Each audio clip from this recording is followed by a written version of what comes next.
Hello दोस्तों, नमस्कार। स्वागत है हमारे एक और नए वीडियो में। संत और सेठ की कहानी। एक सेठ जी बड़े कंजूस थे।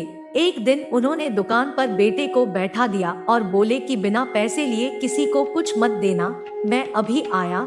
अकस्मात एक संत आए जो अलग अलग जगह से एक समय की भोजन सामग्री लेते थे। लड़के से कहा, बेटा जरा नमक दे दो। लड़के ने संत को डिब्बा खोलकर एक चम्मच नमक दिया। सेठ जी आए तो देखा कि डिब्बा खुला पड़ा था। सेठ जी ने कहा कि क्या बेचा?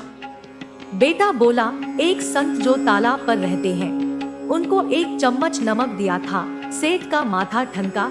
वो बोले, अरे मूर्ख, इसमें तो जहरीला पदार्थ है। अब सेठ जी भागकर संत के पास गए। तब तक संत भोजन बनाकर भगवान का भोग लगाकर खाने की थाली लेकर बैठ चुके थे। सेठ जी दूर से ही बोले, महाराज रुकिए, आप जो नमक लाए थे नमक नहीं था बल्कि जहरीला पदार्थ था। कृपा करके आप ये भोजन ना करें। संत जी बोले, भाई हम तो प्रसाद लेंगे ही, क्योंकि भोग लगा दिया है। भोग लगाकर भोजन छोड़ नहीं सकते। अगर भोग नहीं लगता तो भोजन बेशक छोड़ देते। एक कहकर संत ने भोजन को प्रसाद समझकर खाना शुरू कर दिया। सेठ जी के होश उड़ गए। वो रात भर वहीं बैठे रहे। सेठ को रहकर यह चिंता सता रही थी कि अगर संत को कुछ हो गया तो बड़ी बदनामी होगी।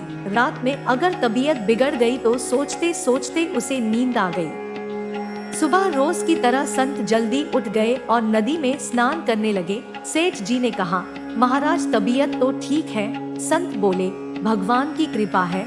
इसके बाद पूजा के लिए मंदिर चले गए। जैसे ही संत ने मंदिर का द्वार खोला तो देखा कि भगवान के श्री विग्रह के 2 भाग हो गए हैं और शरीर काला पड़ गया है।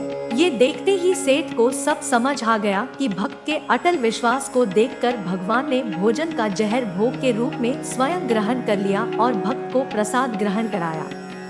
इसके बाद सेठ ने तुरंत घर जाकर बेटे को दुकान सौंप दी और स्वयं संत की शरण में आकर भगवान की भक्ति करने लगे। तो दोस्तों, हमारी ये छोटी सी स्टोरी आपको कैसी लगी कमेंट करके जरूर बताएं और वीडियो को शेयर व चैनल को सब्सक्राइब अवश्य कर लें।